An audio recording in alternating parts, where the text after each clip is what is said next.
Bismillahirrahmanirrahim. Assalamu alaikum dear students. It's me Muhammad Irfan Anwar, your chemistry teacher.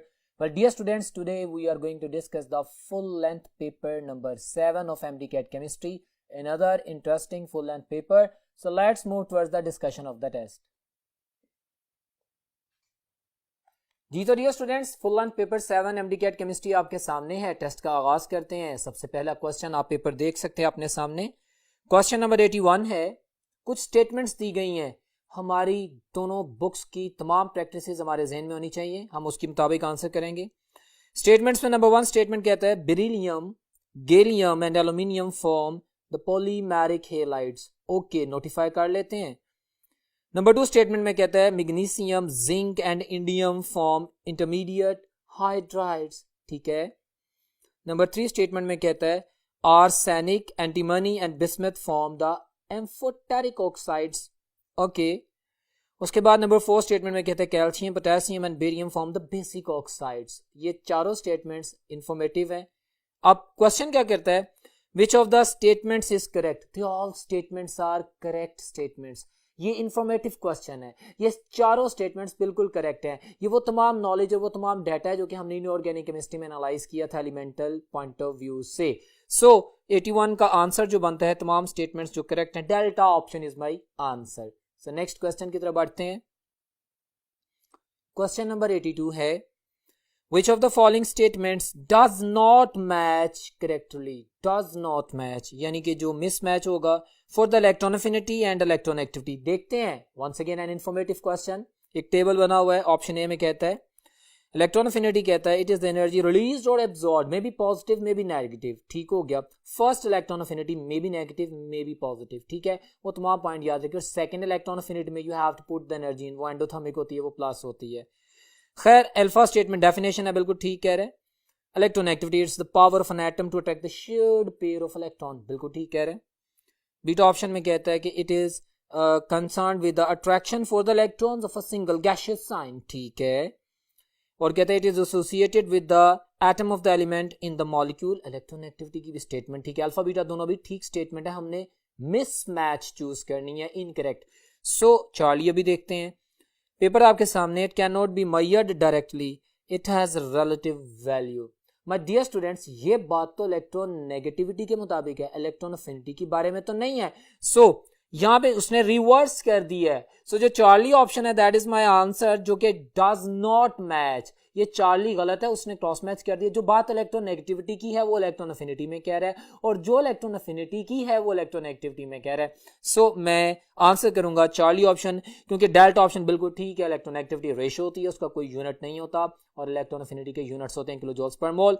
Charlie option मेरे पास है गलत, जिसकी सही स्टेटमेंट ये है कि electron affinity can be measured directly, जबकि इलेक्ट्रॉन एक्टिविटी जो है वो डायरेक्टली मेजर नहीं कर सकते हम। ये मेरा आंसर था। क्वेश्चन नंबर 83 पे चलते हैं। क्वेश्चन नंबर 83 है the type of the bonding present in a sample of the ammonium chloride is. The popular question my dear students, you better know. Imagine करें अमोनिया सिर्फ NH3, NH3 में 3 hydrogen bonds हैं, covalent bond बना रहे हैं वो nitrogen के साथ। ठीक है। NH3 में 3 हाइड्रोजन एटम्स हैं, 3 हाइड्रोजन एटम्स हैं जो कि नाइट्रोजन के साथ कोवेलेंट बॉन्ड बना रहे हैं। अब नाइट्रोजन में एक लोन पेयर बाकी है, ये डोनेट कर देता है, पूरा लोन पेयर डोनेट करता है H पॉजिटिव को, अमोनियम आयन बनता है। सो अमोनियम आयन में covalent bond plus coordinate covalent bond दोनों होते हैं। फिर ये जो अमोनियम आयन है जब क्लोरीन से मिलकर अमोनियम क्लोराइड बनाएगा तो आयोनिक बॉन्ड बनेगा। सो अमोनियम क्लोराइड में कोवेलेंट बॉन्ड भी है, कोऑर्डिनेट कोवेलेंट बॉन्ड भी है, और डेफिनेटली आयोनिक बॉन्ड भी है। All types of bonds are present. मैंने डिस्क्राइब कर दिया क्योंकि उसने ये क्वेश्चन किया था। Delta option is my answer. Question number 83 का आंसर डेल्टा है। So be very clever and clear answering this question. इसी तरह अमोनियम हाइड्रोक्साइड में पूछ सकता है। सो ये बॉन्डिंग के हवाले से जो क्वेश्चंस किए जाएंगे बहुत इंटरेस्टिंग होंगे, आपको बड़े गौर से देख के ध्यान से आंसर करना है। क्वेश्चन नंबर 84 पे चलते हैं। All of the following properties are shown by the principal quantum number except। Principal quantum number की केमिस्ट्री ध्यान में रखिएगा। श्रोडिंगर वेव इक्वेशन इंटीजर 1 से स्टार्ट होता है, फैक्टर n से रिप्रेजेंट किया जाता है, एनर्जी वगैरह वगैरह, वो तमाम पॉइंट्स ध्यान में रखें। अब जो प्रॉपर्टी प्रिंसिपल क्वांटम नंबर की नहीं है वो चूज करनी है। उसने कहा all of the properties belong to the principal quantum number except. So watch this. Alpha में कहता है कि it is denoted by n and n is equal to 1 2 3 4. सही कह रहे हैं, इंटीजर 1 से स्टार्ट होता है. बीटा में कहता है 84 कहता है it is associated with the size of the subshell. Subshell principal quantum number तो मेन शेल की बात करता है, सब शेल तो एज़म्यूथल क्वांटम नंबर की बात करता है. तो ये मिसमैच है, बीटा ऑप्शन गलत है. वो यही पूछना चाह रहा था कि कौन सी ऐसी प्रॉपर्टी है जो प्रिंसिपल क्वांटम नंबर से एसोसिएटेड नहीं है. तो बीटा तो भी है, मैं बाकी भी पढ़ देता हूं. कहता है tells us about the energy of electron. ठीक कह रहा है. It tells us about the number of the electrons in a shell with the help of the formula 2n square. सारी स्टेटमेंट ठीक है, बीटा ऑप्शन गलत है जो मेरा आंसर है. ये सब शेल से नहीं डील करता, ये शेल से डील करता है. सो क्वेश्चन नंबर 84 का आंसर है बीटा. बड़ा सिंपल क्वेश्चन. और ट्रिक कैसे किया गया, स्मॉल सा word subshell and shell. So be very clear on answering the questions. ठीक है, अब आगे चलते हैं क्वेश्चन नंबर 85 पे. Iodoform test can be used to distinguish between the following except Iodoform test bright yellow precipitates of the iodoform methyl ketonic group जिसमें होगा या बनने की पॉसिबिलिटी होगी वो आइडोफॉर्म बनाएगा. अब ये तमाम केमिस्ट्री ज़हन में रखिएगा. प्राइमरी अल्कोहल्स में सिर्फ एथाइल अल्कोहल, इथाइल अल्कोहल जिसे एथेनॉल कहते हैं, और एल्डिहाइड में सिर्फ एसिटाल्डिहाइड. ठीक है, कीटोन्स में सारी मिथाइल कीटोन्स. Got it. ये तो, और सेकेंडरी अल्कोहल्स में 2 ओल्स शो करती हैं. मैंने रिवाइज कर दिया, अब बात करेंगे क्योंकि एमडी कैट है, फुल लेंथ पेपर है और उसकी कंप्लीट डिस्क्रिप्शन रिवीजन के साथ आप लोगों के बेनिफिट के लिए. मैंने देखना है कि जो आइडोफॉर्म से डिस्टिंग्विश नहीं किए जा सकते, अल्फा में कहता है एथेनॉल एंड मैथेनॉल. यस, ये कर सकते हैं. और साथ में बता रहा है एथेनॉल पॉजिटिव टेस्ट देती है, मैथेनॉल नहीं देती. इंफॉर्मेशन है, सही कह रहा है. Methanol and ethanol, ethanol acetaldehyde वो करेगा और मैथेनॉल नहीं करेगा. सही कह रहा है. चार्ली में कहता है 2 पेंटेनॉन 3 पेंटेनॉन. 2 पेंटेनॉन में एक साइड पे मिथाइल चेन है, वो पॉजिटिव आइडोफॉर्म टेस्ट देगी, 3 पेंटेनॉन नहीं देगी. तो ये भी ठीक है, सेपरेट तो किए जा सकते हैं. डेल्टा में कहता है मैथेनॉल एंड 1 ब्यूटेनॉल, ये दोनों टेस्ट नहीं देंगे. और इसमें मजीद रॉन्ग बात जो उसने लिखी है कि 1 ब्यूटेनॉल जो कि प्राइमरी अल्कोहल है, 1 ब्यूटेनॉल तो बिल्कुल नहीं आइडोफॉर्म टेस्ट देता. ये दोनों आइडोफॉर्म टेस्ट नहीं देंगे. एक तो डिस्टिंग्विश नहीं कर सकते, दूसरा उसने जो ऑप्शन दी है वो भी गलत दी है. So delta option is my answer in the question number 85. Next question पे चलते हैं. Question number 86. Dear students, polymer formation from the monomers is started by condensation reaction between the monomers. ठीक है, अभी मैं बाकी स्टेटमेंट्स भी पढ़ता हूं. ये बात किसी हद तक ठीक है, लेकिन अगर बाकी ऑप्शंस को देखेंगे माइट पॉसिबल कोई सुटेबल ऑप्शन सामने आ दे. Conversion of the monomers to the monomer ions by proton की इन्वॉल्वमेंट की वजह से स्टेटमेंट गलत हो जाती है. हम जानते हैं cationic polymerisation, anionic addition polymerisation होती है, बट प्रोटॉन की इन्वॉल्वमेंट नहीं होती. फ्री रेडिकल पॉलीमराइजेशन होती है, प्रोटॉन की इन्वॉल्वमेंट नहीं होती. वो जो स्टेटमेंट कह रहा है गलत कह रहा है. चार्ली में कहता है तो coordination reaction between the monomers. What do you mean by coordination reaction? इससे बेहतर कंडेंसेशन रिएक्शन है. हाइड्रोलिसिस ऑफ द मोनोमर्स, ये तो वो उसको डिसोसिएट कर रहा है, पॉलीमराइजेशन नहीं कर रहा. सो alpha option is the best answer for this question. Condensation reaction between the monomers, उससे पॉलीमराइजेशन होती है. क्लियर है. सो क्वेश्चन नंबर 86 का आंसर है alpha. Question number 87. Urea is obtained by the dehydration of.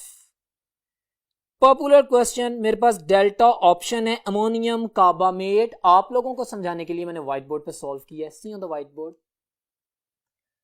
Question number 87. ये मैंने ammonium carbamate का structure बना दिया है. आपको पता होना चाहिए अमोनियम कार्बामेट हम बनाते हैं, हम उसकी यूरिया के साथ अमोनिया के साथ प्रोडक्शन कर रहे हैं. पूरा प्रोसीजर आपके जेन में है, बट अभी जो मेरा क्वेश्चन है ना, उसने जो गिवन ऑप्शन दिया उसको मैं डिस्कस कर रहा हूं. अमोनियम कार्बामेट है, जब हीटअप करते हैं तो 2 हाइड्रोजन और 1 oxygen in the form of water eliminate हो जाते हैं और साथ में मेरे पास डाईमाइनोमेथेनॉल यानी यूरिया बन जाता है. सो यूरिया के मैन्युफैक्चरिंग में अमोनियम कार्बामेट, उसने नाम पूछा था वो मैंने बता दिया. किस तरह डिहाइड्रेशन होती है, हीटअप करने से मेरे पास यूरिया आपके सामने आता है. सो क्वेश्चन में मेरे पास जो डेल्टा ऑप्शन है that is the answer. Clear है. बड़ा सिंपल सा क्वेश्चन, बट इक्वेशन इसलिए लिखी आपको पता होना चाहिए. और इसके अलावा यूरिया में कितने परसेंट नाइट्रोजन होती है? 46%. यूरिया पाकिस्तान में यूज होने वाला बेस्ट फर्टिलाइजर है. इस तरह तमाम रिलेटेड इंफॉर्मेशन आपने याद रखनी है, एमडी कैट में पूछता है. Next question. क्वेश्चन नंबर 88 है. पेपर आपके सामने है. Which of the following is not the structure of alpha amino acid. Alpha amino acid क्या होता है? जिसमें अल्फा कार्बन पे अमाइनो ग्रुप लगाओ. बहुत आसान सवाल है, स्ट्रक्चर दे दिए हैं, अभी हम देख लेते हैं. वो कहता है which is not the structure of not alpha amino acid. अगर मैं अल्फा ऑप्शन को देखता हूं तो भाई अल्फा अमाइनो एसिड है, क्योंकि कार्बोक्सिलिक एसिड फंक्शनल ग्रुप है, उसके साथ जो कार्बन अटैच है वो अल्फा कार्बन है, उसके ऊपर अमाइनो लगा हुआ है, तो वो तो है। Beta option is my clear answer.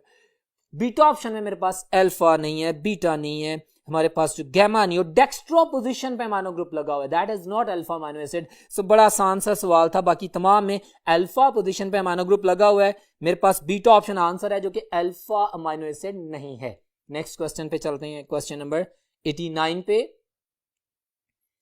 Which of the following would react with ozone in the atmosphere? React with ozone in the atmosphere. Popular question. कौन सी चीज? 1 chlorine free radical can react with 1,100,000 ozone molecule.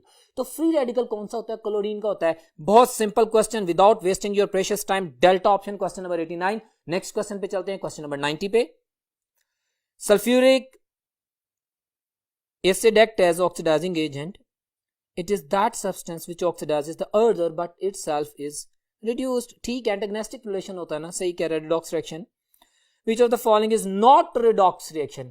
कौन सा reaction redox reaction नहीं होगा जिसमें oxidation state में variation नहीं आएगी? बड़ा सिंपल क्वेश्चन है। हर इक्वेशन रिडॉक्स इक्वेशन तो नहीं होती, वो इक्वेशन जिसमें आपके रिएक्टेंट्स और प्रोडक्ट्स में, रिएक्टेंट से बात कर लेते हैं, एक रिएक्टेंट की ऑक्सीडेशन स्टेट इंक्रीज करती है, दूसरे की डिक्रीज करती है। रिडॉक्स रिएक्शन वो होता है जिसमें ऑक्सीडेशन स्टेट चेंज हो।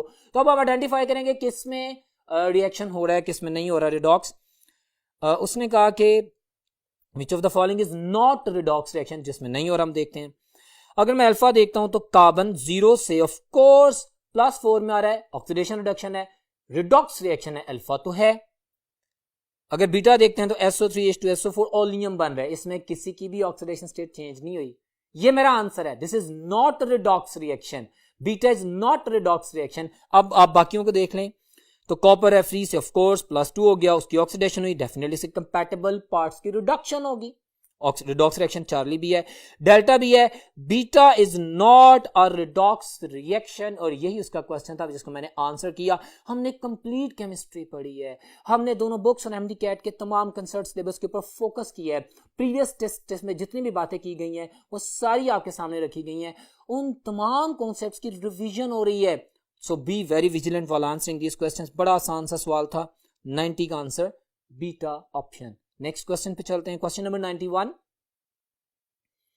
All of the following statements are correct except, correct statement है एक्सेप्ट। इंफॉर्मेटिव क्वेश्चन होगा, बाकी स्टेटमेंट ठीक होगी, एक गलत होगी, देख लेते हैं। कहता है sulphur dioxide the most harmful of the gaseous pollutants. Yes, इससे ड्रेन का बायस बनती है, इससे डेपोजिशन का बायस बनती है। Yes, this is true. Information revise हुई, बीटा में कहता है NO2 नाइट्रोजन डाइऑक्साइड, जो कि ब्राउन कलर की गैस होती है, extremely toxic to the living tissues and harmful exactly to the paints। बिल्कुल सही कह रहे हैं। हमने इनकरेक्ट ऑप्शन देखनी थी। चार्ली में कहता है nitric oxide NO and nitrogen dioxide NO2 have 2-3 days residence time in atmosphere। Book की लाइन है, ये गलत है। NO इसकी 4 days residence time होता है और NO2 का 3 days होता है। Got it? तो जिसमें ऑक्सीजन कम है, नाइट्रोजन NO, उसका 4 days है रेजिडेंट टाइम और NO2 का 3 days है। अब ये देखिए मेमोरी बेस्ड क्वेश्चन किया गया आपके पास। So Charlie option is my answer, this is mismatched, this is incorrect. बाकी तमाम जो ऑफ कोर्स स्टेटमेंट्स है, कार्बन मोनोऑक्साइड साइलेंट किलर है, पॉइजनस होती है, बिल्कुल ठीक है। So Charlie option is my answer. Question number 92। Consider the following structure of the ketone. जी स्ट्रक्चर आपके सामने है, आईपैक नेमिंग्स आपको पता होनी चाहिए। आपके पास कार्बोनाइल कार्बन जहां पे है उस तरफ से नंबरिंग स्टार्ट करेंगे। You will start numbering the chain in a way that the carbonyl carbon the reactive functional group, that is the functional group ना, gets the lower located number. So अगर मैं नंबरिंग करता हूं 1 2 3 4 5 and then मेरे पास फिर alphabetic order में अगर नाम लिखें तो 4 पोजीशन पे एमिनो ग्रुप आ रहा है, 5 पे क्लोरो आ रहा है और 2 पोजीशन पे कीटोनिक ग्रुप है, तो इसका नाम होगा 4 amino 5 chloro 2 hexanone. So alpha option is my answer. बड़ा क्लियर आंसर है आपके सामने प्लेस किया गया। माय डियर स्टूडेंट्स, आपको 12 लेक्चर्स में बताया गया, प्रीवियस टेस्ट के डिस्कशंस में बताया गया कि नॉमेनक्लेचर के ऊपर फोकस कीजिएगा, क्योंकि एमडी कैट में इससे रिलेटेड क्वेश्चंस आते हैं और ये एक पास्ट पेपर का इंपॉर्टेंट एमडी कैट क्वेश्चन था जो कि आपके सामने प्लेस किया गया। अल्फा ऑप्शन आंसर था। नेक्स्ट क्वेश्चन पे चलते हैं, that is question number 93। Which of the following mechanism of the reaction is shown by the carbonyl compounds? बताएं जी carbonyl compounds, aldehydes and ketones कौन सा रिएक्शन मैकेनिज्म शो करते हैं? बड़ा इंपॉर्टेंट सवाल, प्रीवियसली बहुत दफा डिस्कस किया जा चुका है, nucleophilic addition reaction mechanism. So delta option is my answer. Next question पे चलते हैं, क्वेश्चन नंबर 94 पे। Electrical conductivity of the graphite is greater in one direction. खूबसूरत इंफॉर्मेशन दी गई आप लोगों को, ये आपने याद रखना है। ये अलहदा से भी एमडी कैट में स्टेटमेंट क्वेश्चन में पूछी जाती है कि भाई ग्रेफाइट की कंडक्टिविटी क्या उसकी पोजीशन चेंज करने से, उसका फेस चेंज करने से वेरी करती है? यस। क्यों? क्योंकि ग्रेफाइट एक क्रिस्टलाइन मटेरियल है, तो क्रिस्टलाइन मटेरियल की प्रॉपर्टीज में एनआइसोट्रोपी आती है। क्या मतलब है एनआइसोट्रोपी? तमाम लेक्चर रिवाइज कर रहा हूं, आपको पता है कि एक ही प्रॉपर्टी डिफरेंट डायरेक्शन से डिफरेंट रिस्पॉन्ड करती है। तो इसकी कंडक्टिविटी एक साइड से ज्यादा है, दूसरी साइड से कम है। ग्रेफाइट की कंडक्टिविटी की बात करें, क्यों? बिकॉज ऑफ इस क्रिस्टलाइन प्रॉपर्टी एनआइसोट्रोपी। क्लियर है ना? सो ये बड़ा खूबसूरत सवाल था, Charlie option clear cut answer लिखा गया है, इसको अपने ज़हन में रखना है। Anisotropy the different behaviour of the similar property with the crystal. अगर एक क्रिस्टल मटेरियल की बात करें, एनआइसोट्रोपी कहलाती है। और अमोर्फस सॉलिड्स में आपको पता है आइसोट्रोपिक नेचर होती है। सो तमाम प्रॉपर्टीज का और उसकी प्रॉपर्टीज के यूज का प्रैक्टिकल क्वेश्चन किया गया, जो कि आपके सामने प्लेस किया गया। क्वेश्चन नंबर 94 का आंसर है चार्ली। नेक्स्ट क्वेश्चन पे चलते हैं। 95 कहते हैं the element for which the value of the ionisation energy is low can. Ionisation energy define करें, क्या होती है? The minimum amount of energy required to remove an electron from the valence shell of an atom in the gaseous state और isolated state. ठीक है, अब आपने लो ionization energy का है, तो इसका मतलब है इलेक्ट्रॉन निकालना आसान है, बहुत आसानी से इलेक्ट्रॉन निकल जाएगा। तो वो एलिमेंट एटॉमिक फॉर्म में, गैसियस फॉर्म में, जो आसानी से इलेक्ट्रॉन को लूज करेगा, उसकी आयनाइजेशन एनर्जी कम होगी। सो उसने कहा जिसकी आयनाइजेशन एनर्जी कम है, वाइस वर्सा एंटागोनिस्टिक मूव करते हैं, तो उसमें से आसानी से इलेक्ट्रॉन निकाला जा सकता है। Beta option, that element loose electron easily which have the low ionization energy. The index of metallic reactor also, ionization energy का दूसरा नाम पता होना चाहिए। ionization energy चाहे फर्स्ट हो, चाहे सेकंड हो, चाहे थर्ड हो, ऑलवेज एंडोथर्मिक, ऑलवेज प्लस। ये एक एटॉमिक प्रॉपर्टी है, इसके किलो जूल्स पर मोल यूनिट होते हैं। It's the index of the metallic reactor. जितनी ज्यादा आयनाइजेशन एनर्जी होगी, मेटालिसिटी उतनी कम होगी, जितनी कम आयनाइजेशन एनर्जी होगी उतनी अच्छी मेटल होगी। ये 6 एमसीक्यूज मैंने ट्रांसलेट किए हैं आप लोगों के लिए, ज़हन में रखिएगा। नेक्स्ट क्वेश्चन पे चलते हैं। 96 कहता है जी 2.3 gram ethanol has been dissolved in 100 centimetre cube the water solution, the molarity of the solution is. See on the white board, इसे मैंने सॉल्व किया है, उसको रिवाइज भी करता हूं। Watch this. क्वेश्चन नंबर 96 कहता है मोलैरिटी फाइंड आउट करो। पहले तो हम डिफाइन करते हैं what is molarity, number of moles per DM cube of the solution. ठीक है, अच्छा अब गिवन मैस उसने दे दिया मुझे, उसने मुझे एक मॉलिक्यूल भी बता दिया जिसका मोलर मैस मैंने फाइंड आउट कर लिया। Given mass over molar mass तो आ गया नंबर ऑफ मोल्स। अच्छा, ये पर डीएम क्यूब होता है एक डेसीमीटर क्यूब में, जिसको 1000 सेंटीमीटर क्यूब या 1000 ml भी कह सकते हैं। मैंने अपने लेक्चर में आपको स्पेसिफिकली एंट्रेंस टेस्ट के क्वेश्चंस को आंसर करने के लिए एक फार्मूला टीच किया था कि भाई जरूरी नहीं आपको 1 लीटर मटेरियल दे, जैसा कि उसने अभी क्वेश्चन किया। वो कह रहा है मुझे भाई 100 सेंटीमीटर क्यूब में या 100 ml में बताओ क्या मोलैरिटी होगी इस मैस की अगर मैं डिसॉल्व करूं। तो कोई बात नहीं, हम फार्मूले की प्रैक्टिस कर रहे हैं, मैं रिवाइज कर रहा हूं। अगर 1/1000 आता ना नॉर्मली फार्मूला में, अगर उसने मुझे गिवन सॉल्यूशन का वॉल्यूम खुद ही दे दिया है तो वो मैं इधर लिखूंगा, लाइक 100 मैंने लिख दिया है और 1000 को मैं ऊपर प्लेस कर दूंगा। इसको मैंने टीच भी किया था, इसकी रीजन क्या होती है, क्योंकि मैं 100/1000 करूंगा तो 1000 ऊपर आ जाएगा। ओके, तो ये आपके पास ये फार्मूला आ जाता है जिसमें आपने जो वॉल्यूम सॉल्यूशन उसने दिया उसको लिख लिया।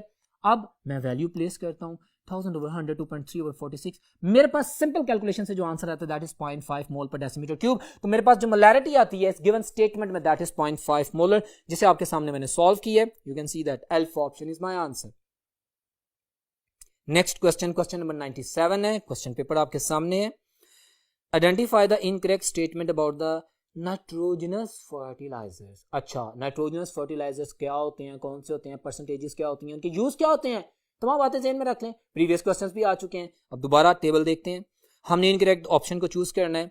अल्फा में कहता है name of the fertiliser urea है जी, 46% नाइट्रोजन है, ठीक कह रहे हैं। Use for the early stage of the plant growth, सारी बात है, हमने सारे नाइट्रोजन के एमिनो एसिड्स बनाते हैं ना।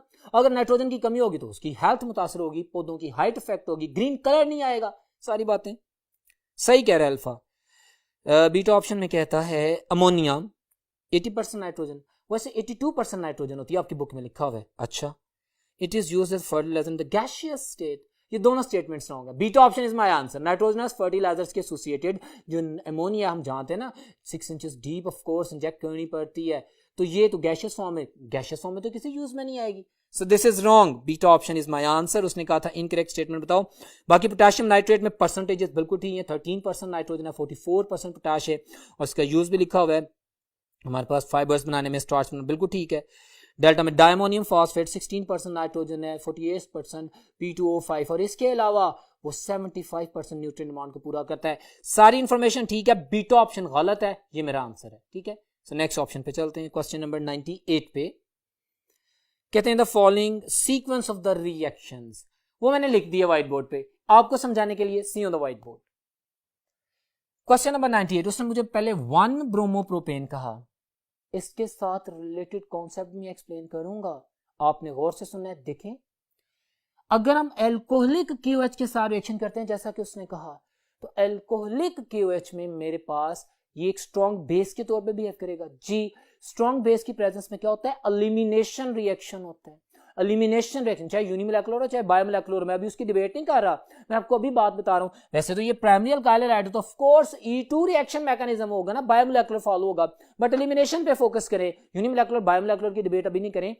एल्कोहलिक KOH है, मेरे पास E2 रिएक्शन हो रहा है, अल्फा से हाइड्रोजन, बीटा से हाइड्रोजन निकलेगा, अल्कीन्स बनेगी, तो प्रोपीन बनेगा, जो उसने ए स्टेटमेंट दी। ठीक है, अब सीरीज में रिएक्शन चलता है, वो HBr unsymmetrical alkene is going to be reacted with unsymmetrical reagent, so Markovnikov rule apply होगा। The positive part go to the carbon containing more hydrogen, negative part go to that carbon containing double bond which has the less number of hydrogen atoms. Got it? So simple, आपके पास product बनेगी 2 bromopropane. अब वो क्या कहता है, alcoholic की बजाय एक्वस KOH, हम डिटेल में पढ़ चुके हैं जब रिएक्शन मैकेनिज्म्स पढ़े थे अल्काइल हैलाइड्स के। डेफिनेटली हमने कहा था एक्वस मीडियम में स्ट्रॉन्ग न्यूक्लियोफाइल जनरेट होता है, तो रिएक्शन जो होता है न्यूक्लियोफिलिक सब्स्टिट्यूशन होती है, वही हो रही है। एक्वस KOH की प्रेजेंस में ये OH negative stronger nucleophile will replace this one weaker nucleophile, और मेरे पास 2 प्रोपेनॉल एज अ प्रोडक्ट मेरे सामने आ जाता है, जिसको मैंने आंसर किया है। सो इस कंप्लीट डिस्क्रिप्शन के आंसर के बाद मेरे पास उसने प्रोडक्ट C पूछी है, जो फाइनल प्रोडक्ट है, वो भी मैंने 2 प्रोपेनॉल बनाया है ना। So yes, delta option is my answer. Very clear statement, आपके तमाम रिएक्शन केमिस्ट्री को चेक किया गया और MD-CAT में ऐसे क्वेश्चंस आते हैं। ठीक है, हम नेक्स्ट क्वेश्चन पे चलते हैं 99 पे। In which of the following reaction of the alcohols carbon oxygen bond does not break. Alcohols के तमाम रिएक्शन में रखिए, 2 तरह के रिएक्शंस होते हैं ना, जिसमें इसका कार्बन ऑक्सीजन बॉन्ड ब्रेक करता है, ऑक्सीजन हाइड्रोजन बॉन्ड ब्रेक करता है। वो कह रहा है कि बताओ वो कौन सा ऐसा रिएक्शन है जिसमें कार्बन ऑक्सीजन का bond does not break, carbon oxygen का बॉन्ड डज नॉट ब्रेक। देख लेते हैं। अल्फा में कह रहा है PCl5, तो बिल्कुल जो हम देख सकते हैं, Cl नेगेटिव ने OH नेगेटिव को रिप्लेस किया है, तो कार्बन ऑक्सीजन बॉन्ड टूटा है, बिल्कुल टूटा है। बीटा में कहता है कि अल्कोहल और acetic acid, well my dear students, esterification एक ऐसा रिएक्शन मैकेनिज्म है जिसमें न्यूक्लियोफिलिक सब्स्टिट्यूशन होती है। एस्टेरिफिकेशन में कार्बोक्सिलिक एसिड का कार्बन ऑक्सीजन बॉन्ड टूटता है, कार्बोक्सिलिक एसिड से OH निकलता है, और अल्कोहल का ऑक्सीजन हाइड्रोजन बॉन्ड टूटता है। तो ये मेरा आंसर है बीटा ऑप्शन। इसमें अल्कोहल का कार्बन ऑक्सीजन बॉन्ड नहीं टूट रहा, ऑक्सीजन हाइड्रोजन बॉन्ड टूट रहा है। और ये मैकेनिज्म रिवाइज कर रहा हूं, अगर मैं बाकी देखता हूं तो बिल्कुल PCl5 के साथ और थायोनाइल क्लोराइड के साथ इसमें अल्कोहल्स का कार्बन ऑक्सीजन बॉन्ड टूट रहा है, लेकिन बीटा ऑप्शन में अल्कोहल्स का ऑक्सीजन हाइड्रोजन बॉन्ड टूट रहा है, जो मेरा आंसर है बीटा ऑप्शन। नेक्स्ट क्वेश्चन पे चलते हैं। क्वेश्चन नंबर 100 पेपर आपके सामने है। The product of the concentration of the each ion in a saturated solution of a sparingly soluble salt at 298 Kelvin is, किसकी definition कर रहे हैं? Raised to the power of their relative concentration is sparingly soluble salts, जो बहुत कम dissolve होते हैं, उनकी solubility product की बात की जाती है। तो ये किसकी definition की गई है? KSP value की। So KSP is my answer. Alpha option is my answer. This is the definition of the solubility product, कि जब स्प्रेंगली soluble salt, जैसे अपने lead sulfate पढ़ा हुआ है, जैसे अपने AgCl पढ़ा हुआ है, ठीक है, तो उनकी बात करते हैं। और एक खूबसूरत वर्ड सुनिएगा इसमें, सैचुरेटेड सोल्यूशन। यहाँ पे एक बात क्लियर होती है कि हमारे पास सैचुरेटेड सोल्यूशन के लिए जरूरी नहीं है कि वो कॉन्सेंट्रेटेड हो। सैचुरेशन से मुराद वो है जब इक्विलिब्रियम एस्टैब्लिश हो जाए, जब आपके सोल्यूट और उसके आयन में इक्विलिब्रियम एस्टैब्लिश हो जाए, सैचुरेट हो गया, ठीक है। अब ये नहीं कि आप उसमें बहुत ज्यादा अमाउंट ऑफ सोल्यूट डिसॉल्व हो या कम डिसॉल्व हो, ठीक है। सो concentration is a separate thing and saturation is a separate thing. मैंने अपने लेक्चर में भी इसको काफी डिटेल में एक्सप्लेन किया था। पर ये सिंपल डेफिनेशन थी क्वेश्चन नंबर 100 की, अल्फा आंसर है। नेक्स्ट क्वेश्चन पे चलते हैं, question number 101। The type of the forces which are present in the liquid krypton, noble gases की बात कर रहे हैं, and in the methanol respectively. Methyl alcohol, alcohols में इंटरमोलेकुलर फोर्सेस होती हैं हाइड्रोजन बॉन्डिंग, और नोबल गैसेस में दो नॉन पोलर मॉलिक्यूल में इंस्टेंटेनियस डायपोल और इंड्यूस्ड डायपोल होता है, उसको क्या बोलते हैं, London dispersion forces. Liquid krypton है तो इसमें लिक्विड बिहेवियर किस वजह से है, बिकॉज ऑफ द इंटरमोलेकुलर फोर्सेस। कौन सी, लंडन डिस्पर्शन फोर्सेस। उसी तरतीब में आंसर करना है, पहले क्रिप्टॉन है तो पहले लंडन डिस्पर्शन फोर्सेस, बाद में मिथाइल अल्कोहल है या जो भी अल्कोहल है उसमें हाइड्रोजन बॉन्डिंग है वो बाद में। सो मेरे पास अगर मैं स्टेटमेंट्स को पढ़ता हूं तो Charlie option is my answer, London dispersion forces and hydrogen bonding. Clear है। अब नेक्स्ट क्वेश्चन पे चलते हैं, that is the question number 102, जो कि आपके सामने एक नोमेनक्लेचर का क्वेश्चन है। वंस अगेन आप लोग बहुत फेमिलियर हैं इस मेथड से, आपको पता होना चाहिए, मैंने आपसे थोड़ी देर पहले भी बताया था। अब मैं इसकी select the longest carbon chain containing double bond करता हूं, एंड प्रायोरिटी में नंबरिंग में कहां से स्टार्ट कर रहा हूं, अल्कीन से। इससे कोइंसिडेंस देखें, मेरे पास हर तरह से ऑप्शन ये बनती है कि मैं राइट साइड से नंबरिंग स्टार्ट करूं। so, जब मैं नंबरिंग करता हूं और उसके बाद इसका नाम करता हूं तो मेरे पास अल्फाबेटिकली ऑर्डर में लिखता हूं तो 3 पोजीशन पे क्लोरो आता है, 4 पे मीथाइल आता है, और इसमें मेरे पास चूंकि 7 कार्बन और 2 पोजीशन पे डबल बॉन्ड है, इसका नाम होगा 3 chloro 4 methyl and 2 heptene. So Charlie option is my answer, very simple. Question number 102 का आंसर चार्ली। नेक्स्ट क्वेश्चन पे चलते हैं, question number 103। Dear students, which one of the following pollutants present in the exhaust fumes of an internal combustion engine has the element in the +2 oxidation state? बड़ा खूबसूरत सवाल है, MD cat में आया हुआ है, बहुत इंपॉर्टेंट है, बड़े ध्यान से आंसर करना है, बड़ा सिंपल है। वो कह रहा है कि इंटरनल कंबस्शन इंजन में कुछ बर्निंग होती है फ्यूल की, कुछ गैसेस बाहर आती हैं, ओके। कहते हैं उस गैस की बात करनी है जिस नॉन मेटल के ऊपर ऑक्सीडेशन स्टेट +2 हो, ऐसा ऑक्साइड हो जिसमें कंपैटिबल पार्टनर, चाहे वो कार्बन है, चाहे वो नाइट्रोजन है, चाहे वो जो भी है, चाहे उसके ऊपर +2 ऑक्सीडेशन स्टेट हो, ओके, पहली बात। And odd number of electrons in the one molecule of the pollutant. बड़ा आसान सवाल। मैं ऑप्शंस देखता हूं ना, तो पहले तो मैं ऑक्सीडेशन स्टेट्स फाइंड आउट करूंगा, तो मेरे पास +2 ऑक्सीडेशन स्टेट अल्फा और चार्ली ऑप्शन में आएगी। अब बाकी दो के कंपटीशन में अल्फा और चार्ली का कंपटीशन आ गया, क्योंकि नाइट्रोजन पे भी नाइट्रिक ऑक्साइड में +2 ऑक्सीडेशन स्टेट है, और कार्बन मोनोऑक्साइड में भी कार्बन पे +2 ऑक्सीडेशन स्टेट है। अब उसने कहा कि बताओ इन दोनों एलिमेंट्स, एक मॉलिक्यूल में दो एलिमेंट्स के मिलने से जो नंबर ऑफ इलेक्ट्रॉन्स हैं वो ऑड नंबर में हो। हम देख लेते हैं। वेल, मैं अगर बात करता हूँ कार्बन मोनोऑक्साइड की, तो कार्बन में 6 इलेक्ट्रॉन है, ऑक्सीजन में 8 है, आंसर क्या आता है 14। ये तो इवन है। लेकिन अगर मैं नाइट्रोजन ऑक्साइड की बात करता हूँ तो मेरा आंसर आ जाता है, Charlie option is my answer, 15 number of electron. Total number of electron, एक में 8 है ऑक्सीजन में, दूसरे में 7 है, 15 आंसर आ जाता है। So Charlie option is my answer. Question number 104, mark the correct statement. Alpha में कहता है lanthanides are present in the same group, बिल्कुल गलत, वो तो एक पीरियड में होती हैं। बीटा में कहते हैं all halogens are present in the same period, halogens तो ग्रुप में होती हैं। ये एक्सरसाइज का क्वेश्चन है एफएससी की। चार्ली में कहता है all alkaline earth metals are present in the same group, this is correct option, Charlie option is my answer. Alkaline earth metals एक ही ग्रुप में पाई जाती हैं। और जहां तक डेल्टा है, all the noble gases are present in the same period, ये भी गलत है। So Charlie option is a very simple statement जिसको हमने आंसर किया। अगर हमें पता होगा ग्रुप्स किसे कहते हैं, पीरियड किसे कहते हैं, और हमने पीरियोडिक टेबल में अपने एमडी कैट के सिलेबस के मुताबिक तमाम एलिमेंट्स की डिटेल को पढ़ा होगा, तो ही मैं आंसर कर सकूंगा। सिंपल क्वेश्चन है, चार्ली ऑप्शन। क्वेश्चन नंबर 105 है, which one of the following statement about the orbital hybridization is incorrect? Incorrect about the hybridization देखते हैं। अल्फा में कहता है the nitrogen atom in NH3 is sp3 hybridized, बिल्कुल ठीक है, हमें पता है। आपको मैंने एक टेक्निक बताई थी, रिवाइज कर दूं दोबारा हिब्रिडाइजेशन से। हमने जिस सेंट्रल एटम की हिब्रिडाइजेशन को फाइंड आउट करना हो, तो हम देखते हैं उस सेंट्रल एटम के ऊपर कितने सिग्मा बॉन्ड बना रहा है वो सेंट्रल एटम, प्लस कितने लोन पेयर कैरी करता है, प्लस उस पर कोई नेगेटिव चार्ज कितना है। इन तीनों चीजों को सम अप करते हैं, हमारे पास स्टीरिक नंबर आता है। अगर स्टीरिक नंबर 4 हो तो sp3 हिब्रिडाइजेशन, अगर 3 हो तो sp2 हिब्रिडाइजेशन, अगर 2 हो तो sp हिब्रिडाइजेशन। क्लियर है। अगर हम अमोनिया की बात करते हैं तो नाइट्रोजन हाइड्रोजन के साथ 3 सिग्मा बॉन्ड बना रहा है प्लस एक लोन पेयर है 4, नेगेटिव चार्ज तो नहीं है, तो आपके पास 4 आंसर आ रहा है, तो हिब्रिडाइजेशन sp3 होगी। सही स्टेटमेंट है। हमने इनकरेक्ट देखनी थी। बीटा में कहता है कि sp2 hybrid orbitals are coplanar 120, ठीक स्टेटमेंट है। चार्ली में कहता था carbon atom in CO2 is sp2 hybridised, wrong. CO2 में कार्बन एटम 2 ऑक्सीजन एटम से 2 सिग्मा बॉन्ड बना रहा है और 2 पाई बॉन्ड बना रहा है। हमने तो पाई बॉन्ड को कंसीडर नहीं करना, हमने तो सिग्मा बॉन्ड की बात करनी है। तो कार्बन 2 सिग्मा बॉन्ड बना रहा है जी। क्या कार्बन पे कोई नेगेटिव चार्ज है? नहीं है। क्या कार्बन पे कोई लोन पेयर है? नहीं है।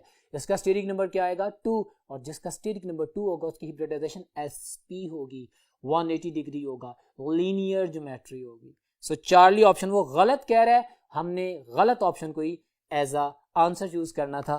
सो क्वेश्चन नंबर 105 का आंसर है Charlie. Question number 106,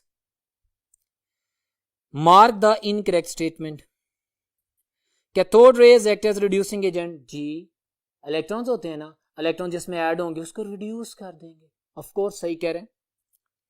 fast neutrons produce alpha rays, ये अलग से एमसीक्यूज में पूछा जाता है, बिल्कुल सही है। हमने इनकरेक्ट स्टेटमेंट चूज करनी थी। सो अल्फा बीटा दोनों ठीक है। चार्ली में कहता है positive rays charge to mass ratio of oxygen is greater than nitrogen.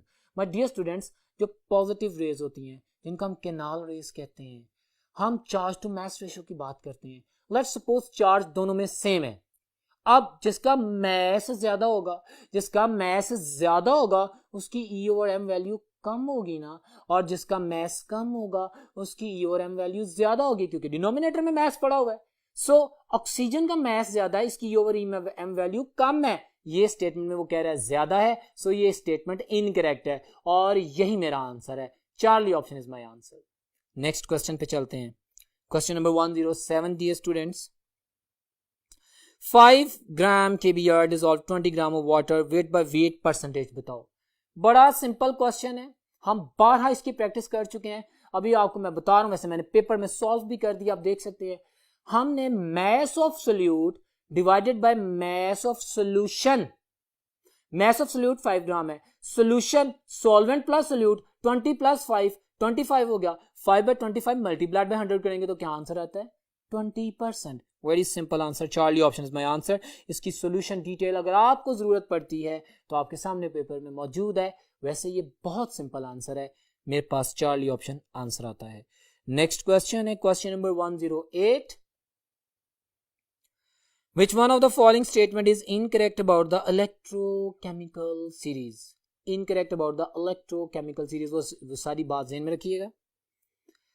Strength of the reducing agent decrease down the series. Reducing agents क्या होते हैं? जो इलेक्ट्रॉन डिलीवर करें, जिनका ऑक्सीडेशन पोटेंशियल ज्यादा हो, जो खुद ऑक्सीडाइज हो दूसरे को रिड्यूस करें। टॉप पे ऑक्सीडेशन पोटेंशियल ज्यादा है, टॉप टू बॉटम हमारे पास रिडक्शन पोटेंशियल इंक्रीज करता है। हमारे पास ऑफ कोर्स पहले रिड्यूसिंग पावर टॉप पे ज्यादा है, फिर नीचे ऑक्सीडाइजिंग पावर ज्यादा होती है। सो हमने इनकरेक्ट ऑप्शन देखनी तो अल्फा तो ठीक है, सही कह रहे हैं। बीटा में कहता है standard reduction potential decrease down the series, this is wrong statement. मैंने अभी बोला top to bottom electrochemical series में जब नीचे आते हैं तो रिडक्शन पोटेंशियल इंक्रीज करता है। रिडक्शन पोटेंशियल इंक्रीज करने की वजह से ऑक्सीडाइजिंग पावर भी इंक्रीज करती है। ठीक है, तो ये सारी बातें याद रखें। Beta option is my answer. Charlie statement बिल्कुल ठीक है, और डेल्टा में देखते हैं तो डेल्टा स्टेटमेंट बिल्कुल ठीक है, नॉन मेटल्स की बात कर रहे हैं, रिएक्टिविटी की बात बिल्कुल ठीक कह रहे हैं। It's a good informative question for you people. इसमें गिवन हर स्टेटमेंट का एक एमडीकेट क्वेश्चन बन सकता है। सो नेक्स्ट क्वेश्चन है question number 109, the products of the electrolysis of the aqueous KNO3 are. अब बड़ा पॉपुलर सवाल है, आपकी बुक में गिवन है aqueous KNO3।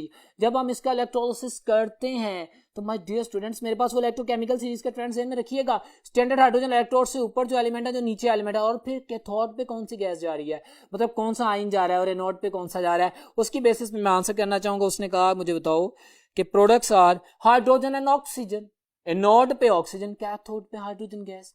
Beta option is my answer. Very simple question, और ये नेल्सन सेल की केमिस्ट्री से मैच करती है जो आपने डिटेल में पढ़ा हुआ है, जिसमें कास्टिक सोडा भी बना रहे होते हैं। ठीक है, तो ऑलमोस्ट वही बातें हो रही हैं इस पे। सो beta option is my answer, H2 and O2। Which of the following element of the 2A group produce hydrogen gas when it is treated with an alkali? हम जानते हैं अल्कलाइन अर्थ मेटल्स में बेरिलियम की peculiar properties में, beryllium के amphoteric nature की वजह से, बेरिलियम के मैक्सिमम पॉसिबल कोवेलेंट कैरेक्टर की वजह से अल्कलाइन अर्थ मेटल में बेरिलियम है। सो बेरिलियम मेटल जो है वो वाहिद है जो कि बेस के साथ रिएक्शन कर सकती है। सोडियम बिरालेट बनता है और डेफिनेटली साथ में हाइड्रोजन गैस लिबरेट होती है। बाकी तो हम रिएक्शन ही नहीं करेंगी बेस के साथ क्योंकि वो खुद बहुत बेसिक है, ठीक है। तो बेरिलियम रिएक्शन करेगी, आंसर है अल्फा। और क्वेश्चन पेपर में आप देख सकते हैं इक्वेशन भी एक्सप्लेन कर दी गई है। क्वेश्चन नंबर 111 जो कि आपके सामने है, identify the correct option associated with the shape of P orbital. Alpha तो एस सब शेल की बात कर रहे हैं, beta is my answer, P orbital. अगर मैं चार्ली देखूं तो डेफिनेटली ये डी सब शेल की बात कर उसके ऑर्बिटल्स की है, और डेल्टा भी डी जेड स्क्वायर का स्ट्रक्चर है। So my dear students, shape of orbital आपको पता होनी चाहिए, स्फेरिकल क्या होती है, सॉसेज क्या होती है, एटसेट्रा, डंबल किसकी होती है। सो beta option is my answer. Question number 111 का आंसर पी सब शेल के अंदर पी ऑर्बिटल उसकी शेप बीटा है। नेक्स्ट क्वेश्चन पे चलते हैं। क्वेश्चन नंबर 112 है, स्टेटमेंट बोलता है which one of the following statement is not always true when a system is at equilibrium. When a system is at equilibrium, तो कौन सी स्टेटमेंट ठीक नहीं है? कहते हैं both reactants and products are present, जी इक्विलिब्रियम दोनों के दरमियान है। The forward and the reverse reactions occur at the same rate, तभी तो इक्विलिब्रियम आया, डायनामिक, बिल्कुल ठीक है। तो concentration of the reactants and products are equal, नहीं ये जरूरी नहीं होता। जैसे अभी मैंने केएसपी की बात की थी, जरूरी नहीं है कि आपके पास जब इक्विलिब्रियम एस्टैब्लिश हो तो amount of reactant and product बराबर हो, ऐसा नहीं होता, फर्क होता है। एन मुमकिन है 100 में से 1 ग्राम डिसोसिएट और इक्विलिब्रियम एस्टैब्लिश हो जाए, तो amount of the reactant and products बराबर होना शर्त नहीं है इक्विलिब्रियम के लिए। हो भी सकता है बट मेजर केसेस में ऐसा जरूरी नहीं होता। क्लियर है? तो ये अपने ज़हन में रखना है। Charlie statement is my answer. ये जो उसने कहा ना, ये मेरे पास not always occur. Question number 113, consider the following reaction कर लिया, उसने रेट भी दे दिया, खूबसूरत सवाल है। कहते हैं where X and Y stand for the order of the reaction. हाँ हमें पता ना exponents, but order of reaction is an experimental value, it's not theoretical value, got it. लेकिन बार बार उसने केस बनाया, उसने एक इक्वेशन लिख दी है, रेट इक्वेशन, और मुझे पूछ रहा है कि अगर मैं the order of reaction with respect to N O consider करूं, तो उसने जो मुझे डाटा दिया एन ओ वाई, तो वाई की वैल्यू क्या आ रही है 2, तो ये सेकंड ऑर्डर रिएक्शन होगा। मैंने तो एक्सपोनेंट्स को देखना है ना, अभी मैं एक्सपेरिमेंटल डाटा तो नहीं परफॉर्म कर रहा। उसने मुझे एक रिएक्शन दी है, उसने खुद कंडीशन दी है, और मैंने रिएक्शन कॉन्सेंट्रेशन का जो एक्सपोनेंट है उसको देखना है, उसके मुताबिक सेकंड ऑर्डर रिएक्शन बन रहा है, क्योंकि 2 नंबर आ रहा है, डिजिट 2 आ रहा है, वैल्यू ऑफ एन 2 आ रही है, तो ये सेकंड ऑर्डर रिएक्शन है। सो बिल्कुल इसी तरह अगर वो मुझसे हाइड्रोजन के हवाले से पूछता तो इस इक्वेशन के मुताबिक वो भी सेकंड ऑर्डर होता, ठीक है। तो ये बात अपने ज़हन में रखनी है, जो उसने कंडीशन दी है उसके मुताबिक हम आंसर कर रहे हैं, ठीक है। सो beta option is my answer. Question number 114, which of the following reaction is the example of the homogeneous catalysis. Homogeneous catalysis में रिएक्टेंट और कैटालिस्ट सेम फिजिकल स्टेट में हो, ठीक है। सो हम देखते हैं अल्फा में कहता है हाँ नाइट्रिको, ये लेड चैम्बर प्रोसेस की एग्जांपल है, होमोजेनियस कैटालिसिस है जी। बीटा में कहता है लिक्विड है, तो लिक्विड है, ये भी होमोजेनियस कैटालिसिस है। चार्ली हेट्रोजीनियस है, answer is delta, both A and B are the example of the homogeneous catalysis. Clear है? So it's okay. Question number 115 है, all of the following are the polar molecules except. भाई जिसमें perfect geometry हो वो non polar होते हैं, dipole moment 0 होती है। जिसमें ज्योमेट्री डिस्टर्ब हो जाए due to the different atom, तो वो पोलर हो जाते हैं, उनकी डायपोल मोमेंट होती है। अब वो कह रहे हैं अल्फा क्लोरोफॉर्म है, डेफिनेटली ये एक पोलर मॉलिक्यूल है, क्योंकि एक क्लोरीन की बजाय हाइड्रोजन लग गया है, ज्योमेट्री डिस्टर्ब हो गई है। अब वो बात करते हैं ऑल पोलर मॉलिक्यूल्स हैं, ये PCl3 polar molecule, of course इसमें मेरे पास 2 इलेक्ट्रॉन्स का रोल बाकी है, लॉन पेयर डिस्टर्ब करेगा। SO3 is my answer, perfect triangular planar geometry 120 degree bond angle, तो ये इसकी डायपोल मोमेंट 0 होती है, SO3 की, एक नॉन पोलर मॉलिक्यूल है, ठीक है। अगर हम बात करते हैं कार्बन मोनोऑक्साइड की, तो ये भी पोलर मॉलिक्यूल है, popular thing. So Charlie option is my answer. Concept में साथ साथ रिवाइज कर रहा हूं। क्वेश्चन नंबर 116 है, identify the incorrect statement. Primary pollutant है, सही कह रहा है, SO2 है, कार्बन मोनोऑक्साइड है, ठीक है। सेकेंडरी पोलुटेंट है carbonic acid HF, yes this is correct, HF is a secondary pollutant. Macronutrients magnesium, sulphur और calcium, nitrogen, phosphorus, potassium, macro, बिल्कुल पता है।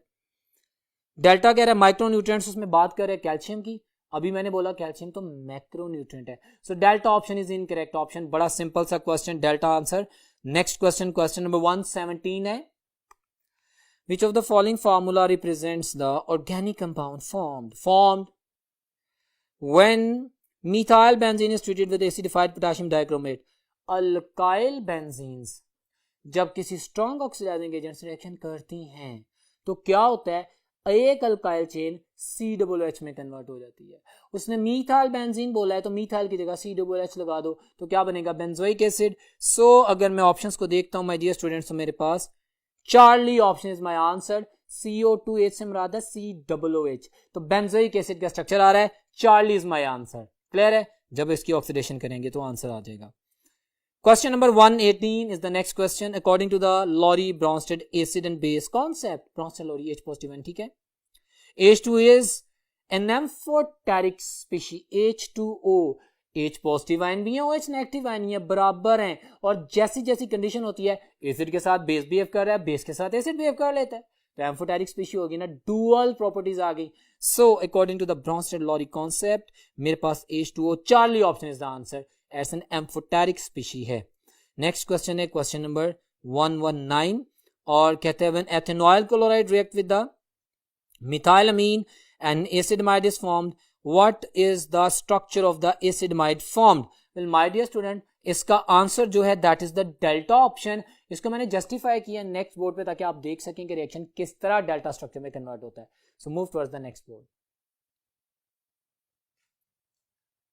जी तो डियर स्टूडेंट्स आप देख सकते हैं क्वेश्चन नंबर 119 में जो मैंने आंसर किया वो कैसे जस्टिफाई हो रहा है। स्ट्रक्चर आपके पास एथेनॉइल क्लोराइड, जैसे हम एसिटाइल क्लोराइड भी बोलते हैं, रिएक्शन करते हैं आपके साथ मीथाइल अमीन से, ये H और इसका Cl मिलकर एलिमिनेट हो जाते हैं, सिस्टम को छोड़ देते हैं, और जो प्रोडक्ट बनती है उसका स्ट्रक्चर ये आपके सामने है।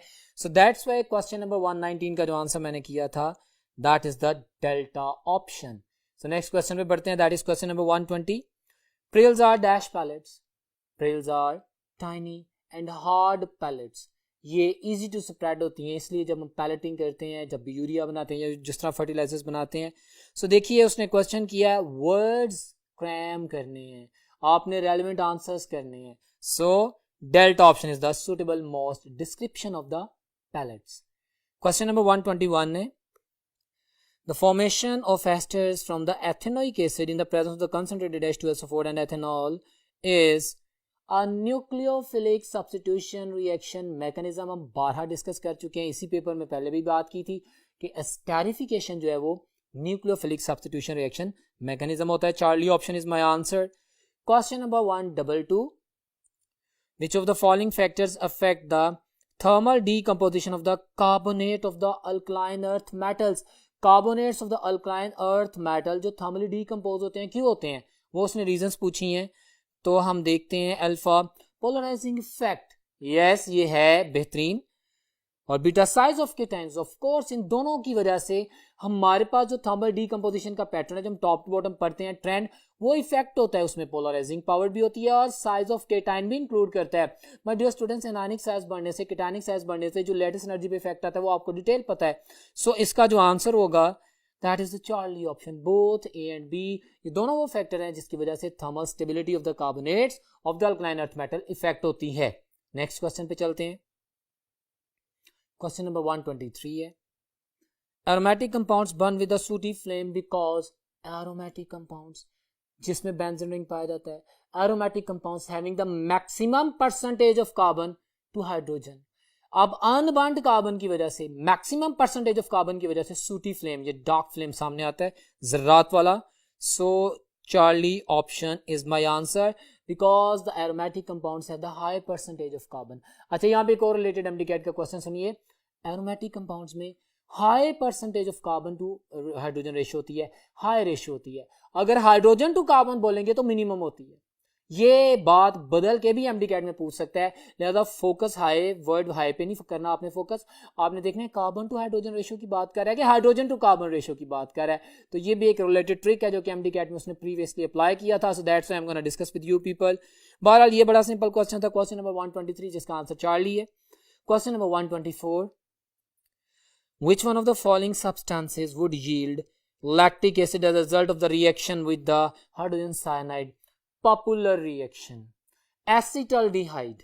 जब हम base catalysed nucleophilic addition reaction hydrogen cyanide करते हैं एसिटल्डिहाइड में, तो हमारे पास जो साइनोहाइड्रेट बनता है उसमें साइनाइड के कार्बन को मिला के 3 कार्बन होते हैं, और जब हम उसका एसिड हाइड्रोलाइसिस करते हैं तो कार्बोक्सिलिक एसिड में कन्वर्ट हो जाता है साइनाइड, और अल्फा हाइड्रोक्सी प्रोपेनोइक एसिड यानी लैक्टिक एसिड बनता है। ये डिटेल्ड मैकेनिज्म है। अब उसने रिएक्टेंट पूछ लिया कि किस रिएक्टेंट में HCN ऐड करेंगे, एसिटल्डिहाइड में, या एथेनॉल उसका आईपैक नेम है।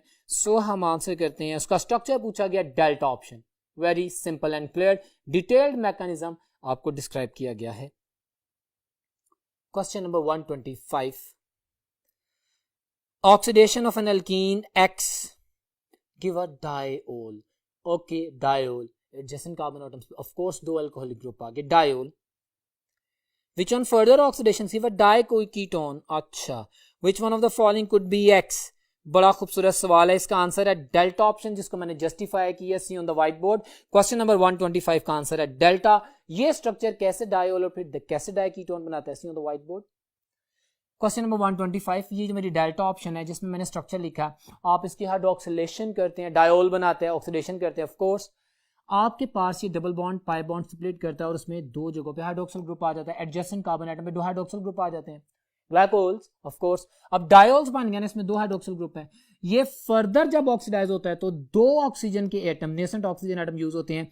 एक ऑक्सीजन एटम आता है, इन 2 हाइड्रोजन एटम्स को एंगेज करता है, वाटर मॉलिक्यूल की फॉर्म में एलिमिनेट हो जाता है, और दूसरा इन 2 को एंगेज करता है। यूं मेरे पास ये कन्वर्ट हो जाते हैं एक डाइकीटोन के स्ट्रक्चर में। उसने मुझसे स्ट्रक्चर पूछा था जिसको मैंने आंसर किया है। सो क्वेश्चन नंबर 125 का आंसर जो जस्टिफाई किया मैंने डेल्टा ऑप्शन है। क्लियर है? सो नेक्स्ट क्वेश्चन पे चलते हैं। क्वेश्चन नंबर 126 है, which of the following is not the natural source of carbon monoxide gas? देखते हैं। from the volcanic eruption है, कार्बन मोनोऑक्साइड निकलती है उसमें से। जहां पे भी इनकम्प्लीट कंबस्टन होगी, definitely. Beta natural gas source emission, yes natural gas source emission. Natural gas का जो सोर्स होता है, जमीन से जब नेचुरल गैस निकल, मार्श गैस है, पेडीफील्ड गैस है, बायोगैस से जब निकलती है तो किसके नतीजे में निकलती है, हाइड्रोकार्बन्स, या हमारे पास जो ऑर्गेनिक सब्सटेंसेस डिके हो रहे होते हैं ना, तो वहां पे इसकी ऑक्सीडेशन की पॉसिबिलिटी है, तो कार्बन मोनोऑक्साइड वहां से भी निकलती है। सही कह रहे हैं। हमने देखना है जिसमें से not the natural source, charming oxidation of the methane in the atmosphere, yes this is yes due to the photochemical reaction, this is my answer. Photochemical reaction जो कि फोटोसिंथेसिस है, उसमें तो कार्बन डाइऑक्साइड निकलती है, कार्बन मोनोऑक्साइड नहीं निकलती। सो ये मेरा आंसर है डेल्टा ऑप्शन। बड़े खूबसूरत सवाल है, रेलिवेंट है, but it could cause confusion if you are not clear about the concepts. Clear है? तो ये memory based question, concept based question या कैलकुलेशन बेस्ड क्वेश्चन सारे आते हैं एमडीकैट में। बड़ा खूबसूरत एफएलपी आपके सामने प्रेजेंट किया गया है और उसमें रिलेटेड क्वेश्चंस को डिस्कस कर रहा हूं, आपको उसकी नेचर का अंदाजा हो जाएगा। क्वेश्चन नंबर 127 है next question. Choose the correct option regarding the number of the particles associated with the 1 mole of a molecule. कितने होते हैं जी? 6.02 into 10 raised power 23, जैसे कहते हैं Avogadro's number। तो बड़ा सादा सवाल, delta option is my answer. ऐसे क्वेश्चन भी एमडीकैट में आते हैं और इनको बड़ी आसानी से आंसर किया जा सकता है। नेक्स्ट क्वेश्चन है question number 128। Carboxylic acids are formed by the oxidative cleavage of alkene से भी कार्बोक्सिलिक एसिड बनते हैं, पॉपॉफ रूल्स में कीटोन से भी बनते हैं। तो ये ऑक्सीडेटिव क्लीवेज यानी जहां पे हमारे पास क्लीव करके कार्बोक्सिलिक एसिड बनाया जाए, तो वो ऑर्गेनिक केमिस्ट्री में जो रिएक्शंस पड़े हैं मैंने बोल भी दिया, आप ऑप्शंस देखते हैं कौन सी हैं। अल्फा कीटोन बिल्कुल ठीक है, एल्डिहाइड्स नहीं, एल्डिहाइड्स में से ऑक्सीडेटिव क्लीवेज नहीं होती, तो कीटोन्स आंसर है। Charlie option is true, ethene भी आंसर है। So my dear students, delta option is my answer. Ketones और अल्कीन्स, इन दोनों की ऑक्सीडेटिव क्लीवेज से हमारे पास कार्बोक्सिलिक एसिड्स बनते हैं। So delta option A and C both are my answers. Question number 129 है, पेपर आपके सामने है dear students. Which of the following is not the major source? Negative question है, ध्यान से। Not the major source of hydrocarbons as air pollutant. Hydrocarbons जैसे आप petrol कह लें, वेपर कह लें, वोलेटाइल कह लें, गैस कह लें, CH4, not the major source of the hydrocarbons. Hydrocarbons नहीं बाहर आने चाहिए, वो कौन सी बात होगी, देखते हैं। ये में कहता है large quantities of the hydrocarbons are emitted by the different trees, बिल्कुल है, ये सोर्स है। बीटा में combustion of the fossil fuel, this is my answer. Combustion, when you are burning You are generating carbon dioxide in water. You are not getting the hydrocarbons. Combustion जब हो गई तो hydrocarbon तो नहीं रहेगा, वो तो कार्बन डाइऑक्साइड और वाटर में कन्वर्ट हो जाएगा. So this is my answer. This is not a major source, neither major not minor. This is not the source of the hydrocarbon elimination, combustion. So beta option मेरा answer है. बाकी paddy fields में से आप अभी पढ़ते हैं methane gas आती है, और ऑटोमोबाइल्स में से ऑफ कोर्स हमारे पास वेपोरेट कर जाता है ना फ्यूल, तो सोर्स तो है, बीटा सोर्स नहीं है. सो क्वेश्चन नंबर 129 का आंसर है beta option. Next question, question number 130 है, नोमेनक्लेचर का क्वेश्चन है. कार्बोक्सिलिक एसिड लगा हुआ है, numbering will always start from the carboxylic acid group, और बाकी आप नेमिंग कर लेंगे. सो इस स्ट्रक्चर का अगर मैं नाम करता हूं क्वेश्चन नंबर 130 में, तो मेरे पास इसका जो नाम आता है 5 क्लोरो आ जाता है, 2 पोजीशन पे मीथाइल है, और ये 6 कार्बन है तो हेक्सेनोइक एसिड होगा. तो इसका नाम होगा 5 chloro 2 methyl hexanoic acid. Alpha option is my answer. बड़ा simple question, you better understand and answer that. Next question है question number 131 dear students. Which one of the following is not the use, not negative question है, ध्यान से answer करना है. Not the use of carbon tetrachloride, CCl4 का use जो नहीं है. ये मेमोरी बेस्ड क्वेश्चन है, बुक में डिटेल में एक्सप्लेन किया गया है, अपने एमडी कैट के लेक्चर में भी मैंने एक्सप्लेन किया था. अब उन पॉइंट्स को देखते हैं ना, क्या पूछता है, कौन सा यूज नहीं है. It is used as a fire extinguisher, yes this is use, इसका यूज है. It is used as a refrigerant, बिल्कुल यूज होता है, CCl4 रेफ्रिजरेंट के तौर पे यूज होता है. It is used as a preservative for the anatomical specimen. Carbon tetrachloride use नहीं होता, फॉर्मलिन सोल्यूशन यूज होता है. फॉर्मल्डिहाइड का 40% फॉर्मल्डिहाइड का सोल्यूशन फॉर्मलिन. सो ये मेरे पास चार्ली ऑप्शन है. Carbon tetrachloride is not used as a preservative for the anatomical specimens, ये इसका यूज नहीं है. बाकी तमाम इसके यूजेस हैं. एरोसोल प्रोपेलेंट है, ठीक है, हेयर स्प्रेस के लिए बिल्कुल ठीक हो गया. सो 131 का आंसर चार्ली है. क्वेश्चन नंबर 132 डियर स्टूडेंट्स देखते हैं. The number of the gram molecules of oxygen in 6.02 terrace power 24 carbon monoxide molecule. The beautiful question this is. मुझे पता है कि इसमें आप लोगों ने काफी कंफ्यूजन होगी. सी ऑन द व्हाइट बोर्ड मैंने सॉल्व किया है, वॉच दिस. क्वेश्चन नंबर 132 जो स्टेटमेंट दी गई है उसका क्वेश्चन मैंने पहले लिखा है. क्वेश्चन को पढ़ समझ लेंगे तो आंसर कर देंगे. कहता क्या है, कहता मुझे बताएं number of the gram molecules of oxygen. Oxygen gas के ऑफ कोर्स ऑक्सीजन बोला ना, तो O2 मॉलिक्यूल्स, ग्राम मॉलिक्यूल्स मतलब number of moles, gram atoms, gram molecules, you know, gram ions, moles. कहते हैं कितने मोल्स ऑफ ऑक्सीजन गैस हैं, कितने मोल्स ऑफ O2 हैं, ये फाइंड आउट करना है. अब वो क्या कह रहा है, गिवन डाटा उसका क्या था, 6.02 terrace power 24 carbon monoxide molecule. अब एक मोल ऑफ कार्बन मोनोऑक्साइड में कितने पार्टिकल होते हैं, 6.02 टेरेस पावर 23. जब वो 10 से मल्टीप्लाई करके 24 कर रहा है तो इसका मतलब है 6.02 terrace power 24 carbon monoxide molecules में कितने मोल्स हैं कार्बन मोनोऑक्साइड के, 10. Simple, very clear, 10 moles of carbon monoxide. अच्छा, एक मोल ऑफ कार्बन मोनोऑक्साइड में कितना ऑक्सीजन एटम होते हैं, एक. अच्छा 10 मोल्स, जो उसने डाटा दिया है उसने तो 10 मोल्स दिए ना, 10 मोल्स ऑफ कार्बन मोनोऑक्साइड में 10 मोल्स ऑफ ऑक्सीजन एटम है, 10 ऑक्सीजन एटम है, और 2 ऑक्सीजन एटम मिलकर एक मॉलिक्यूल बनाते हैं, तो नंबर ऑफ मोल्स 5 मोल आ जाएंगे. तो मेरा आंसर होगा 5 मोल्स ऑफ ऑक्सीजन गैस. बड़ा खूबसूरत सवाल था, इंटरेस्टिंग क्वेश्चन था. सो इसमें अगर मैं ऑप्शन करता हूं 132 की, तो beta option is my answer, जिसको मैंने जस्टिफाई किया आप लोगों के सामने, आप देख सकते हैं. सो 132 की बीटा ऑप्शन है. नेक्स्ट क्वेश्चन पे चलते हैं. 133 में कहते हैं an organic compound C3H6O does not give a precipitate. एक फार्मूला बता दिया और साथ में कह रहा है that does not give CnH2nO. CnH2nO general फार्मूले की रिप्रेजेंटेशन है C3H6O. या तो ये एल्डिहाइड है, या कीटोन है, या अल्कोहल भी हो सकता है जिसमें डबल बॉन्ड हो, या ईथर भी हो सकता है जिसमें डबल बॉन्ड हो. अब देखते हैं ना क्या कह रहा है. कहता है वो जो भी फार्मूला है, जो भी मॉलिक्यूल है, that does not react with the 2,4 dinitrophenol hydrogen. ना ही एल्डिहाइड है ना ही कीटोन है, क्योंकि एल्डिहाइड होगा तो भी 2,4 डाइनाइट्रोफिनॉल हाइड्रोजन से रिएक्शन करेगा, येलो प्रेसिपिटेट बनेंगे. कीटोन होगा तो ऑरेंज रेड प्रेसिपिटेट बनेंगे. लेकिन अगर रिएक्शन नहीं कर रहा तो ये एल्डिहाइड भी नहीं है, कीटोन भी नहीं है. Okay, and does not react with the metallic sodium. अगर तो ये अल्कोहल हो, अनसैचुरेटेड ही सही, अल्कोहल हो, OH हो, तो मेटालिक सोडियम से तो रिएक्शन करे. ऑक्सीजन हाइड्रोजन बॉन्ड तो ब्रेक हो, लेकिन वो भी नहीं कर रहा. अब ना एल्डिहाइड कीटोन है ना ही OH ग्रुप है, तो वो कहता है स्ट्रक्चर देख लेते हैं जी. अल्फा एल्डिहाइड था, मेरा आंसर नहीं है. बीटा ओएच था, आंसर नहीं है क्योंकि रिएक्शन नहीं कर रहा। बहुत खूबसूरत सवाल। चार्ली में कीटोन है, उसने क्या रिएक्शन नहीं कर रहा, and ultimately left with the delta option. Delta option में जो उसका स्ट्रक्चर है, ये जो स्ट्रक्चर है ईथर का, ये 2,4 डायनाइट्रोफिनाइल हाइड्रोजन से भी रिएक्शन नहीं करेगा, मेटालिक सोडियम से भी नहीं करेगा। So delta option is my answer, और फार्मूला वही है C3H6O। Got it. अच्छा सवाल। आपको अगर ऑर्गेनिक केमिस्ट्री के कॉन्सेप्ट की कमांड होगी तो आप आंसर कर सकेंगे। नेक्स्ट क्वेश्चन है क्वेश्चन नंबर 134। कहता है number of the electrons in the outermost shell of the nitride ion. What is nitrate? NO3 minus. What is nitrite? ITE NO2 -1. This is nitride IDE N-1. Of course N-3, of course you are getting N-3. 3 electron receive कर रहे ना। Nitrogen के valence shell में 5 electron है, 3 electron receive किए, nitride ion बन गया। तो what is the number of electron in the valence shell? 8, simple octet होगा। Got it. तो answer is the alpha option. Clear है। अब नेक्स्ट क्वेश्चन पे चलते हैं।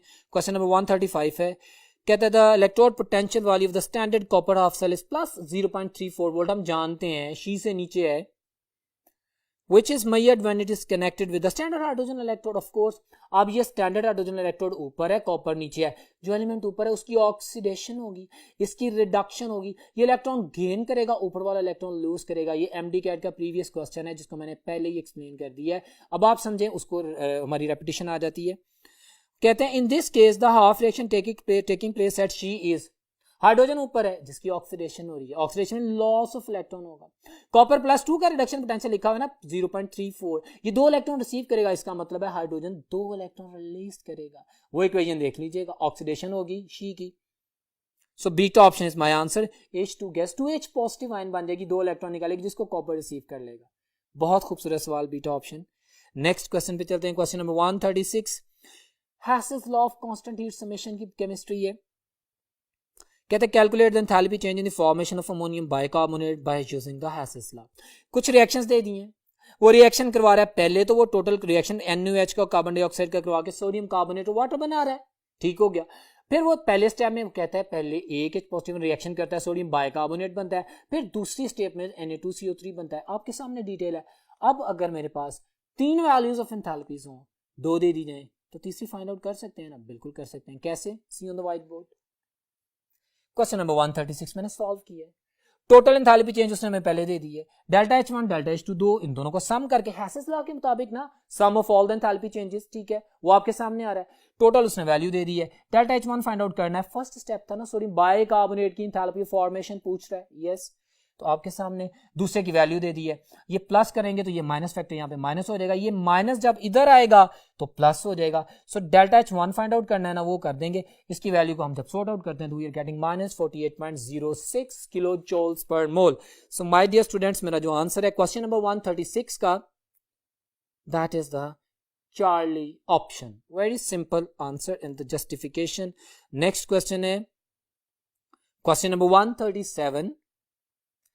At 1000 degrees Celsius, the equilibrium constant for the reaction of the carbon monoxide and oxygen gas to produce carbon dioxide is very large। यहीं पे सवाल का जवाब मिल गया। Kc की वैल्यू लार्ज, Kc की वैल्यू कम, Kc की वैल्यू मॉडरेट। 3 प्रिंसिपल कॉन्सेप्ट्स मैंने अपने लेक्चर में बताए थे।